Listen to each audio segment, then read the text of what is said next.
바울 일행이 제2차 선교 여행을 하면서 있었던 일들이 17장에 기록이 되어 있습니다. 이 17장에 보면은 데살로니가에 가서 복음을 전하고 그 다음에 그들이 베레아라고 하는 곳에 가서 또 복음을 전하고 데살로니가에서 복음을 전하던 그때든지 또 베레아에서 복음을 전하던 그때든지 처음에는 복음을 잘 전해서 믿는 사람들도 있었지만 그러나 언제든지 복음을 방해하는 사람들, 그 사람들 때문에 이 바울 일행이 또다시 다른 곳으로 갈 수밖에 없었던 그러한 내용들입니다. 어찌 보면은 이것이 전화위복이 되었다 이렇게 말할 수 있지요. 왜냐하면은 만일 그곳에 유대인들이 찾아와서 박해를 하지 않았다고 한다면 오랫동안 그곳에 머물러 있으므로 복음이 그 지역에는 어느 정도 전파되었을지는 모르지만 그러나 다른 지역, 그 당시 주후 70년 그 정도 60년 70년 경에 아직까지 예수 그리스도의 복음을 모르는 그 사람들이 이 지구상의 대부분인 그 시대에 어찌 보면은 빨리 자리를 옮겨서 그곳에 사람들에게 복음을 전하는 것이 효과적일 수 있었지요.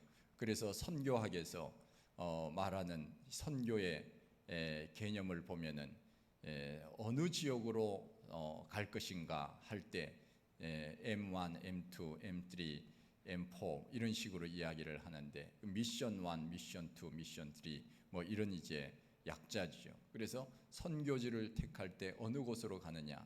제일 첫 번째 가야 할 곳이 바로 사람들이 준비된 곳, 사람들이 많이 우리를 필요하는 곳, 그야말로 마게도냐와 같이 와서 우리를 도우라.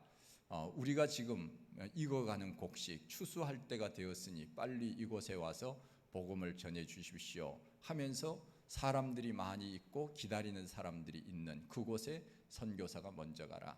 오라고 하지 않는 곳에 가게 되면 시간이 많이 걸리고 또 그곳에 어려운 일들이 생길 수 있고 하니까 하루속히 한마디만 해도 이 말씀이 마음에 들어갈 수 있는 그런 지역에 갈 수 있도록 해라. 그 다음에는 또 그 다음 이제 사람들 이렇게 해서 제일 복음을 받아들이기 힘든 곳에는 제일 나중에 가라. 이것이 이제 선교학에서 말하는 이 선교 지역을 선정할 때 그러한 이제 이 순서지요. 그래서 바울이 이제 그곳에 가서 복음을 전할 때 박해가 있음으로 인하여 또 다른 곳으로 옮기게 되었는데 데살로니가, 베레아 그리고 난 다음에 이제 17장에는 아덴이라고 하는 곳으로 왔지요. 바울이 복음을 전할 때 보면은 굉장히 어찌 보면은 빠른 속도로 이제 지역을 옮겨 다니게 되었는데 이것은 자기의 어떤 계획적인 것도 있었지만은 그러나 성령께서 알고 보면은 바울의 하는 모든 일들을 간섭하셨다 하는 것을 우리가 알 수 있습니다. 예루살렘 교회가 그곳에서 성령의 충만함을 받고 그들이 함께 모여서 이제 서로 교제를 나누고 말씀을 나누고 그런 일들이 있었지만 그러나 예루살렘 예수님이 올라가실 때는 너희들이 성령을 떠나지 말고 성령을 기다리라. 그때까지는 예루살렘에 있는 것이 맞았지만 그러나 예루살렘 교회가 든든히 서가면서 이 사람들이 그곳에 안주하기 시작했지요. 그래서 우리는 여기가 좋구나 하면서 안주하고 있는 순간 하나님께서는 박해를 통하여 예루살렘 교회를 흩어놓으셨지요. 그래서 사방팔방으로 성도들이 흩어짐으로 인하여 흩어진 곳에서 복음을 전하게 되는 그런 일들이 일어나게 됩니다. 마찬가지로 바울이 가는 곳마다 박해가 일어나서 바울이 자리를 옮길 수밖에 없었던 그런 상황들이 계속되는데 그래서 베레아에서도 마찬가지로 사람들이 신사적으로 마음을 넓혀서 복음을 받아들였지만은 그러나 유대인들이 또 그곳에까지 와서 복음을 전하는데 방해함으로 바울이 아덴으로 갈 수밖에 없었던 그런 상황이 일어난 겁니다. 그래서 이제 아덴이라고 하는 곳, 우리가 요즘은 이제 그리스 아테네라고 알고 있는 그 지역에 갔더니 그 지역에는 철학자들이 굉장히 많이 살고 있는 그 사람들 아닙니까? 주전 500년, 400년 그때 아낙사고라스, 프로타고라스, 소크라테스, 플라톤, 아리스토텔레스 이런 사람들의 영향을 받은 수많은 사람들이 그곳에서 철학을 논하고 있었던 그 지역, 그리고 성경에도 나와 있지만은 에피쿠로스 학파, 스토아 학파 이런 사람들이 서로 논쟁을 하면서 무엇이 진리이고 무엇이 옳고 그른가 이런 것들을 논의하고 있는 그러한 지역. 에피쿠로스 학파는 쾌락주의, 쾌락을 어디서 찾는가 하면 물질에서부터 쾌락을 찾지요. 그래서 우리가 이 땅을 살아가는데 제일 중요한 것은 이 땅에서 잘 먹고 잘 사는 것, 쾌락하면서 사는 것, 우리가 이 땅에서 주어진 물질로 인하여서 잘 먹고 잘 사는 것에 인간의 중점을 두고 사는 그러한 마음을 가지고 사는 주장하는 사람들이 바로 에피쿠로스 학파의 철학이라고 한다면, 스토아 학파는 금욕주의 반대적인 입장에 선 사람들, 인간의 이성을 강조하면서 이제 그 어떤 정신적 세계를 추구하는 그런 사람들, 이런 사람들이 있었던 그런 지역에서 바울이 이제 가보니까 이 사람들이 철학을 가지고 이야기를 했어요. 그래서 바울이 생각할 때, 야, 나도 이 사람들하고는 충분히 내가 이야기가 되겠구나. 왜냐하면은 바울도 그의 지식에 대해서는 상당한 식견을 가졌던 사람이기 때문에 이제 철학으로 같이 도전을 한 것이죠.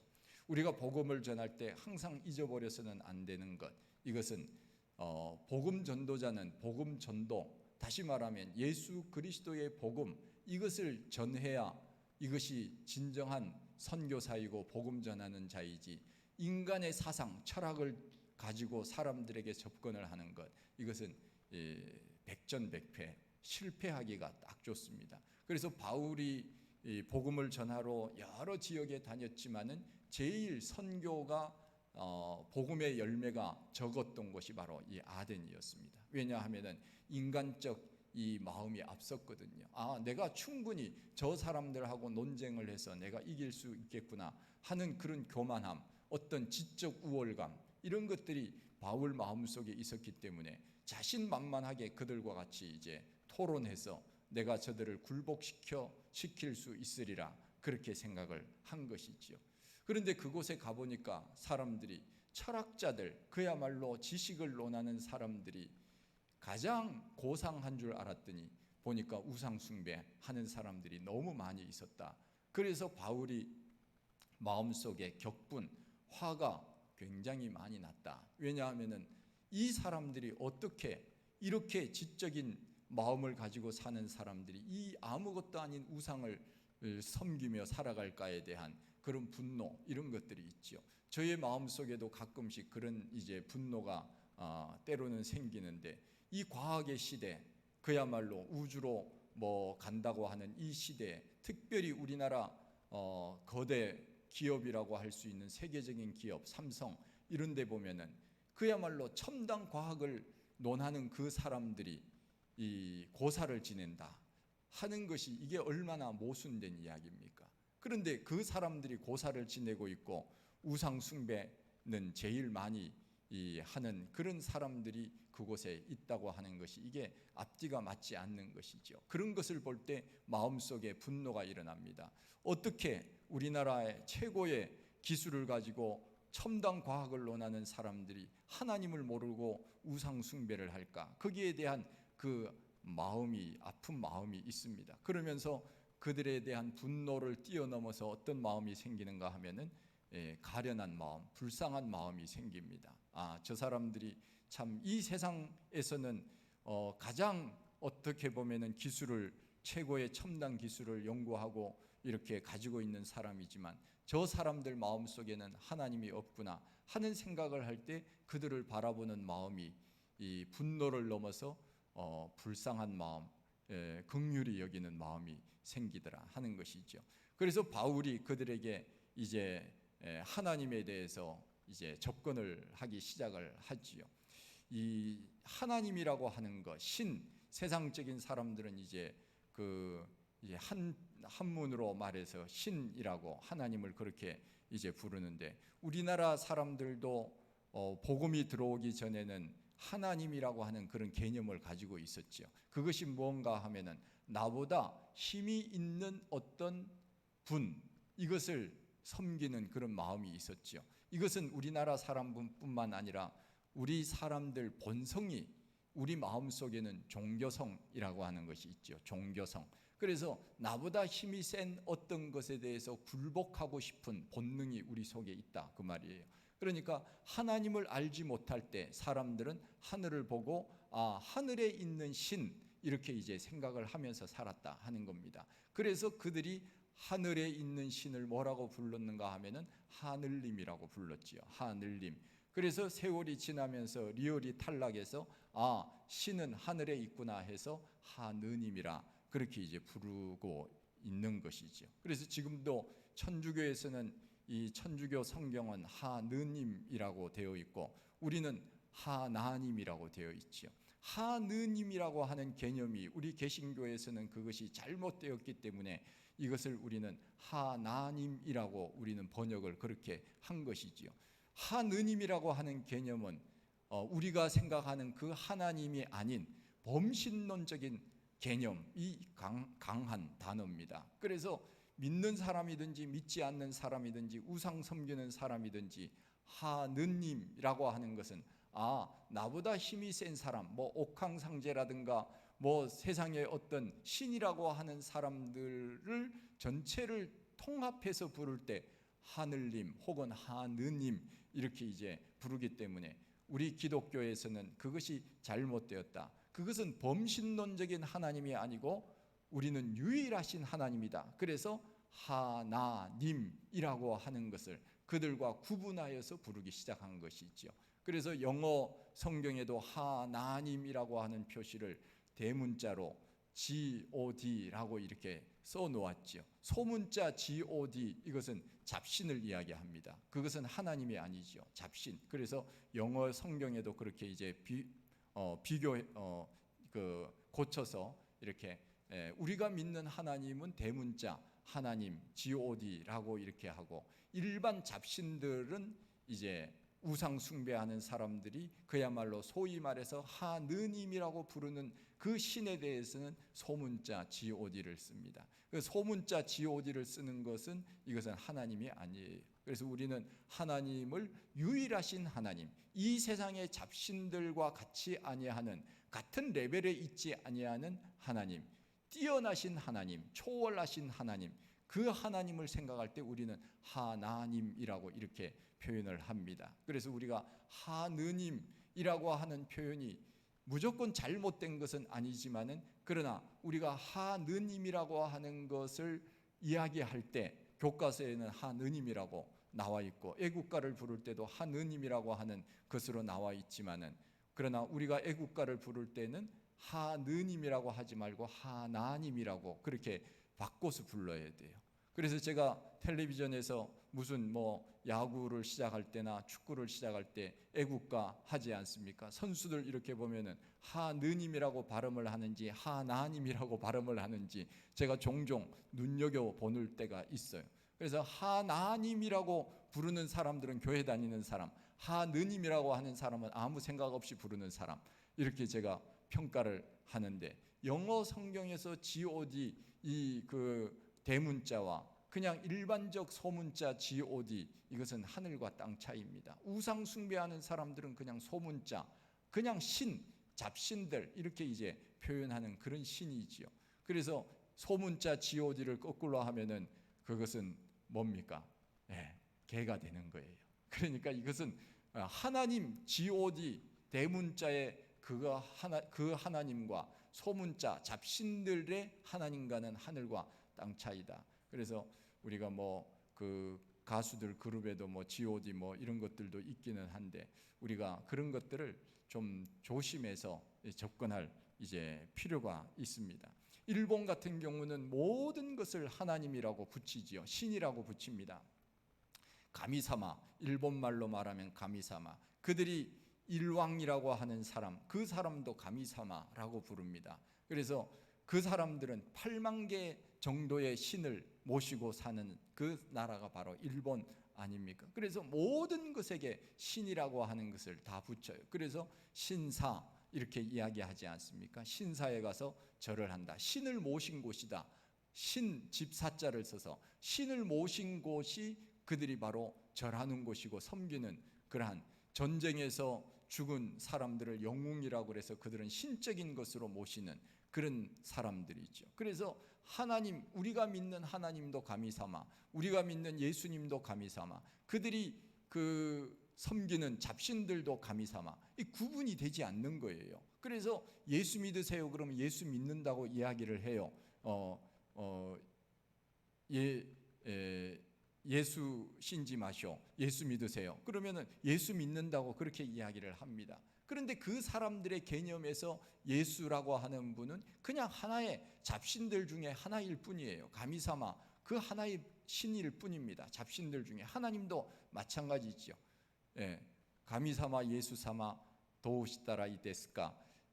뭐 참 이걸 어떻게 해석을 해야 될지 몰라요. 모든 것을 다 가미사마로 붙이니까 이게 예수를 전하는 것이 얼마나 어려운지 몰라요. 뭐 받아들인다고 해놓고는 그냥 이제 다 잡신의 하나로 생각을 하고, 어느 것이든지 다 신이니까 그들에게는 예수라고 하는 사람이 중요하지 않는 것이죠.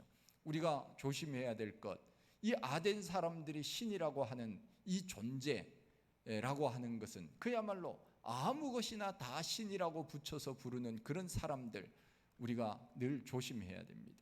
이것은 우리하고는 완전히 다른 개념의 신이지요.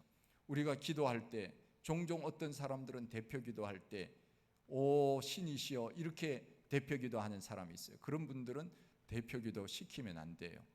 오 신이시여, 이것은 하나님을 신이라, 이것은 사실 우리가 어떤 신들과 구분할 때 그냥 잡신들이 믿는 신일 수도 있고 그냥 보편적으로 그냥 신이라고 이렇게 우리말로 표현을 하는 그런 그냥 범신론적인 신, 이 의미가 굉장히 많이 포함되어 있는 말이에요. 그렇기 때문에 우리가 기도할 때는 오 신이시여, 이것은 그야말로 뭐 영화에서나 오 마이 갓 뭐 이런 식으로 나오는 어떤 그런 일반적인 그냥 아무렇게나 부르는 그런 단어일 뿐이지 하나님을 경외하는 마음으로 부르는 그런 의미는 결코 아니에요. 그런 의미에서 우리는 신, 하나님을 신이라고 우리말로 표현하는 것 자체가 굉장히 위험한 표현입니다. 그래서 우리가 그런 표현을 써서는 안 돼요. 기도할 때는 항상 하나님 아버지 이렇게 표현을 해야지, 하나님 오 신이시여 뭐 이렇게 표현하는 것은 범신론적인 사고가 우리 속에 생길 수도 있고, 또 그렇게 말하는 사람이 범신론적인 사고를 가질 수 있기 때문에 그렇습니다. 그래서 이 철학자들은 그야말로 고상한 그러한 지식을 소유한 사람임에도 불구하고 우상을 섬기는 그러한 사람들이 굉장히 많이 있지요. 과학도 마찬가지입니다. 과학도 어떤 물질적인 그러한 것들, 이런 것들을 마치 신인 것처럼 그렇게 생각을 하고, 또 과학자들이 이 우주와 만물을 연구하고 그런 어떤 이 위치에 있는 사람이지만은 그러나 과학적으로 신을 접근을 하는 그런 경우도 많이 있죠. 그래서 끊임없이 이 과학자들이 추구해 나가면서 이 우주가 어떻게 생겼으며 어떻게 이 우주가 그 발전하고 있으며 이런 여러 가지 이야기들을 하면서 그들이 찾는 것이 결국은 아무것도 없거든요. 결국은 과학자들이 추구하는 그 과학의 세계에서 신이라고 하는 것을 결국은 결론을 내지 못하고 끝나는 그러한 것임에도 불구하고 이 어떤 만물 속에서 하나님 아닌 다른 것에 과학적으로 접근을 해서 신을 찾으려고 하는 이러한 노력, 이런 것들은 그야말로 바벨탑을 쌓는 것하고 똑같은 것이죠. 과학자들이 이 우주와 만물을 연구한들 이것이 결론이 나겠습니까? 뭐 과학자들이 이야기하는 것 중에서 이 우주의 별이 몇 개냐 그랬을 때 뭐 700해다 그렇게 이야기를 하기도 합니다. 700해라고 하는 것은 뭔 말인지 아십니까? 700해. 저도 뭔 말인지 몰랐는데 이게 단위 수가 조, 경, 그 다음에 해라고 그래요. 우리하고는 관계없는 단어예요. 억도 저는 별로 관계가 없이 지금까지 살아왔는데 억, 조, 경, 그 다음에 해가 있는데 이 700해, 별이 700해가 있다는 것은 모래, 이 지구상에 있는 바다의 모래보다 별이 더 많다, 그런 의미라고 과학자들이 이야기를 한답니다. 그러니까 이 과학에서 신을 찾는다고 하는 것이 얼마나 무모한 짓인지, 그것을 계속적으로 찾는다고 한들 결론이 나겠느냐 하는 것이죠. 그런 면에서 철학자들이 찾는 과학, 철학자들이 찾는 신, 과학자들이 찾는 신, 이것은 결론이 없습니다. 결국 그러니까 그들은 무엇을 찾느냐 하면은 눈에 보이는 것으로 신을 끌어다 드리는 것이죠. 심지어는 사람을 신으로 끌어들입니다. 사람도 신이다, 그렇게 이야기를 합니다. 그래서 이 사람이 힘이 있거나 무슨 굉장히 지식이 많거나 이런 사람들을 신적인 존재로 생각을 하면서 신으로 모시겠습니다, 그런 이제 표현을 하지 않습니까?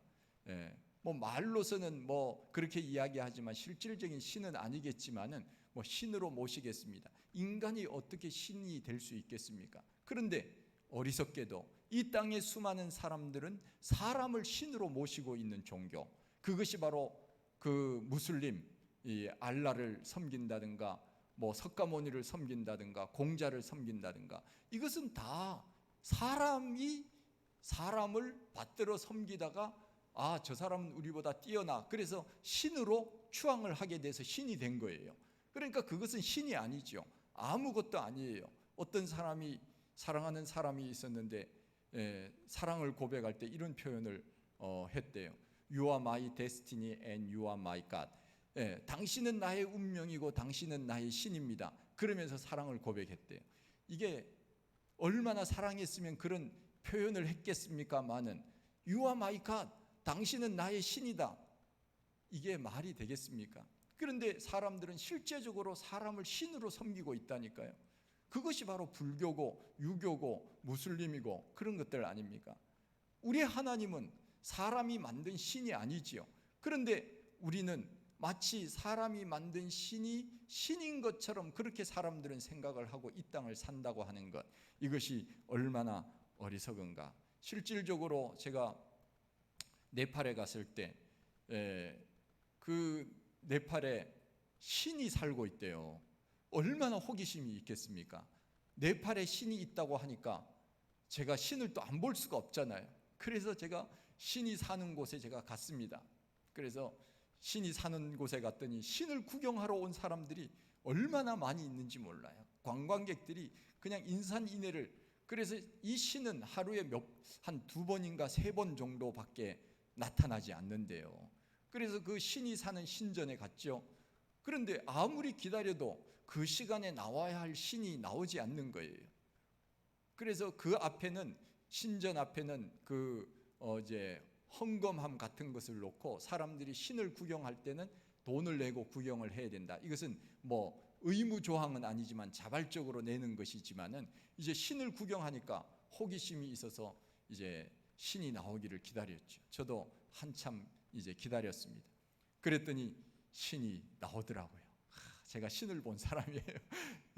어떤 신이 나오는가 하면은 이제 13살 이하의 여자아이를 신으로 이제 모시는 신전이에요. 신전인데 그 신 이름이 꾸마리예요. 꾸마리. 그래서 네팔에서는 그 이제 13살, 15살 이하의 어린 소녀를 이제 그들이 말하는 바에 의하면은 초경을 시작하기 전 사람을 신으로 이제 선발을 해서 신으로 만드는 거예요. 그래서 그 신을 신전에 살게 하고 예쁘게 치장을 해서 신적인 존재로 이제 의상을 입히고 이제 화장을 하고 그렇게 이제 살도록 하는 거예요. 그래서 신이 딱 나타나면 사람들이 이제 구경을 하는 것이죠. 제가 참 실망했어요. 그 어린 소녀를 신이라고 하고 신전에다가 가두어서 두는 거죠. 신을 가두어서 그야말로 그 한참 뛰어놀아야 될 그 소녀, 그야말로 10대 시작하는 그 10대 그 아이를 신이라고 해서 예쁘게 이 한복 같은 그런 색동 조거리를 입혀서 그 머리에 무슨 광 같은 걸 씌우고 짙은 화장을 하고 이렇게 꾸마리라고 하는 그 이름을 붙인 신, 이것을 그 사람들이 섬기고 있더라고요. 그래서 네팔에 보면은 유명한 영화가 있는데 꾸마리의 일생이라고 하는 영화가 있어요. 그런데 그 꾸마리라고 하는 일생이 왜 슬픈가 하면은 이제 초경을 시작하면은 신의 자격에서 박탈이 됩니다. 이것을 누가 정하는가 하면 사람이 정해요. 사람이 정해가지고 이 사람은 이제 더 이상 신적인 존재가 될 수 없다. 그래서 이제 밖으로 추방을 시킵니다. 그러면은 그 소녀는 갈 데가 없어요. 버림받은 소녀가 돼요. 그래서 전전긍긍하고 결국은 거지로 살다가 이름도 없이 그냥 죽게 되는 그러한 그 사람이 꾸마리예요. 그러니까 이 꾸마리가 굉장히 좋은 것 같지만은 결국은 이 소녀는 그야말로 비참하게 인생을 마무리하는, 선발될 때는 좋은지 몰라도 그러나 버림받는 신이 되는 것이죠. 그래서 꾸마리의 슬픈 이야기가 이제 전해져 내려오고 있습니다. 얼마나 참 어리석은가. 이 세상 사람들이 신 아닌 것을 신으로 추앙을 하여서 신으로 모신다 하는 것이 참 얼마나 답답한 것인가 하는 것을 생각을 하게 됩니다. 그런데 이 아덴 사람들이 바로 그러하였다 하는 것입니다. 사람을 신으로, 어떤 눈에 보이는 형상을 신으로, 자기보다 힘이 센 어떤 여러 가지 것들을 신으로 섬기면서 알지 못하는 신이라고 하는 이름까지 붙여서 이 아그노스트 데오라고 하는 이름, 알지 못하는 신, 알지 못하는 데오라고 하는 것은 신이지요. 하나님. 우리 헬라어에서는 그렇게 하는데, 이 아그노스트 데오라고 하는 이름을 붙여서 알지 못하는 신에게라고 하는 이름까지 붙여서 신으로 모시고 있었다. 혹시나 이름을 붙이다가 빠진 신이 있으면 이 신이 노하면 큰일 나니까 이것은 우리로 말하면 무명의 용사묘 뭐 그렇게 이름을 붙여서 한꺼번에 신으로 모시는 것처럼, 신을 그렇게 이제 이름을 붙여서 신이 노하지 않도록 그렇게 신을 섬기는 사람들이 아덴 사람들이었다 하는 것입니다. 우리의 하나님은 어떤 하나님이냐? 우리의 하나님은 사람의 손으로 만든 그런 자리에 있지 아니하고 우리의 하나님은 우주와 만물을 만드신 하나님, 그야말로 무소부재하시고 전지전능하신 하나님, 그분이 바로 우리가 믿는 하나님이지요. 눈에 보이지 않지만 그분은 오늘도 우주와 만물을 섭리하시고 다스리시는 하나님, 그 하나님을 우리가 섬기는 사람들 아닙니까? 그래서 우리는 살아계신 하나님, 나와 직접적인 관계를 맺고 사시는 인격적인 하나님, 그리고 또한 우리 이성과 우리 인간의 능력을 초월하신 초월의 하나님, 그 하나님을 우리가 모시고 섬기고 그렇게 사는 것이죠. 그런데 아덴 사람들은 그렇지 못했다 하는 것입니다. 그래서 바울은 그곳에 와서 계시의 하나님, 초월의 하나님, 철학적 하나님을 뛰어넘는 그 하나님을 그들에게 이제 소개를 합니다. 그들이 믿는 하나님, 그들이 믿는 신, 쾌락을 쫓아서, 그리고 또 어떤 이 여러 가지 철학을 따라서, 세상적 물질을 따라서 이것이 최고라고 이제 생각하며 사는 에피쿠로스 학파, 그리고 금욕하면서 이 인간의 이성을 중요시하면서 그것을 믿고 사는 스토아 학파, 이런 사람들에게 우리의 하나님은 우주와 만물을 지으신 하나님, 우리 사람의 손으로 있는 전에 계시지 아니하고 무소부재하신 하나님, 모든 것을 다스리시고 섭리하시는 하나님, 그 하나님을 소개하는 것 아닙니까? 그래서 바울은 그 처음에 이 아덴에서 철학으로 접근을 했다가 그 사람들이 성경에 보니까 바울을 조롱하기도 하고, 어떤 사람들은 야 다시 한번 좀 이야기해줘 그렇게 말하는 사람도 있었다. 조롱하는 사람은 아마 에피쿠로스 학파들 아마 조롱했을 거예요. 야 다시 한번 그 말이 무슨 말인지, 예수가 그리스도라고 하는 말이 무슨 말인지 다시 한번 얘기해줘. 이것도 사실 다 조롱하는 표현들이거든요. 그러니까 그곳에서는 그야말로 열매를 맺지 못했어요. 왜냐하면 바울이 너희들이 철학을 안다면 나도 철학을 알아. 그래서 우리가 항상 전도할 때, 복음을 전할 때는 어떻게 접근해야 되느냐 하면은 복음으로 접근을 해야 됩니다. 나의 지식과 경험과 이성으로 접근을 하는 것이 아니라 예수 그리스도의 복음으로 항상 그것만 전하도록 그렇게 해야 돼요. 그래서 그야말로 우리는 순복음으로 전해야 돼요. 순복음, 풀 가스펠 처치. 이름은 참 좋아요. 풀 가스펠, 그야말로 순수한 복음, 그런 의미 아닙니까? 우리는 그 순수한 복음. 그래서 바울이 아덴에서 이 예수 믿는 사람이, 성경에 보십시오, 몇 명 되지 않았어요. 마지막에 보면은 뭐 아레오바고 관리 디오누시오와 다말이라고 하는 여자, 다른 사람 몇 명, 이 사람들밖에 없었어요. 다른 곳에서는 교회가 세워지고 그곳에 믿는 사람들이 많이 있었지만은 이 아덴에서는 열매가 많지 않았어요. 그래서 바울 마음속에 실망이 많고 여기서 그가 마음에 많이 위축을 하고 왔지요. 그리고 난 다음에 고린도로 가게 됩니다. 그가 아덴에서 깨달은 것이 엄청나게 많이 있었던 것이, 내가 내 능력으로 전도하려고 했구나. 내가 내 이성과 지혜로, 철학으로 이 사람들에게 전도하려고 나갔구나. 그것을 깨닫고는 이제부터는 내가 십자가로 승부를 해야지.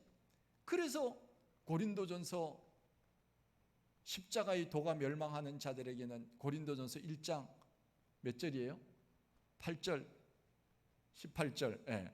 고린도전서, 고린도에 가서는 오직 십자가를 전하게 됩니다. 그래서 내가 아덴에 갔을 때는 그들 앞에 이 복음에 대해서 실패를 했기 때문에 고린도에 와서는 내가 너희들 앞에 섰을 때 심히 두렵고 떨리노라 겸손함으로 다가갈 수 있었다.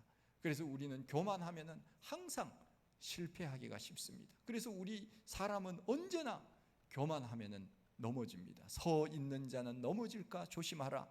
서 있으면은 조심하라. 여기서 누가 제일 조심해야 돼요? 저 혼자 조심하면 돼요. 저 혼자, 제가 지금 서 있잖아요. 서 있는 자는 넘어져요. 여러분들은 안 넘어져요. 저 혼자 서 있기 때문에 서 있는 자는 넘어질까? 꼬당 넘어질 가능성이 제가 제일 많아요. 교만하면은 항상 넘어지기 마련이거든요. 그래서 제가 이번에 국민의힘에서 무슨 대표를 뽑는다고 해서 제가 토론을 보았더니 그 젊은 사람 돌풍이 분다 그래서 제가 한번 봤는데, 참 그 젊은 사람이 말은 잘하는 것 같은데 좀 뭐라 그럴까, 좀 교만하다 그럴까, 좀 거만하다 그럴까, 너무 이게 어떤 겸손함을 제가 조금도 찾아보지 못했어요. 그래서 이 정치인이 되려면 저렇게 교만해야 되고 거만해야 되나 하는 제가 실망을 굉장히 많이 했는데, 정치인이든 우리가 이 사회 속에서 어떤 모습으로 살아가든지 간에 인기를 많이 얻고 사람들이 나를 알아준다고 교만하면은 그것은 여지없이 무너지는 거거든요. 이것은 법칙이거든요. 그렇기 때문에 항상 겸손함으로 우리가 서 있어야 성공을 하지, 그렇지 않으면 실패하기 안성맞춤이죠. 그래서 바울은 아덴에서 실패하고 고린도에 와서는 오직 십자가, 그것만 내가 전하겠다. 그러면서 십자가를 자랑하리라. 그래서 우리도 정말 우상 숭배하는 사람들, 그 사람들에게 우리가 복음 전해야지요. 그러나 우리가 우리의 지식과 철학과 경험과 이성으로 전하는 것이 아니라 오직 순수한 복음, 예수 그리스도의 복음, 십자가의 복음, 부활의 복음, 그것만 우리가 전하면 돼요. 할렐루야. 그리하여서 우리가 더 많은 사람들을 주님께로 인도할 수 있는 우리 모두가 다 되시기를 바랍니다. 하나님 아버지, 크신 은혜와 사랑을 감사합니다. 저희들 사랑하시고 또 오늘 이 저녁에 주시는 귀한 말씀들을 저희들이 묵상합니다. 아덴에 가서 전도했을 때 그는 인간의 지혜와 이성과 철학으로 접근했지만, 그러나 그곳에서는 열매를 많이 얻지 못하여 결국 그의 마음이 위축되고 고린도에 와서 오직 십자가를 전한다고 하는 그의 신앙의 고백을 저희들이 묵상합니다. 우리도 겸손하게 믿지 않는 사람들, 또 우상 숭배하는 사람들, 알지 못하는 신이라고 이름을 붙인 그런 사람들에게도 예수 그리스도 십자가의 복음, 부활의 복음을 증거함으로 그들이 다 예수 믿고 구원받을 수 있도록 우리가 주님 앞에 쓰임 받는 사람으로 서게 하여 주시옵소서. 예수님 이름으로 기도하옵나이다.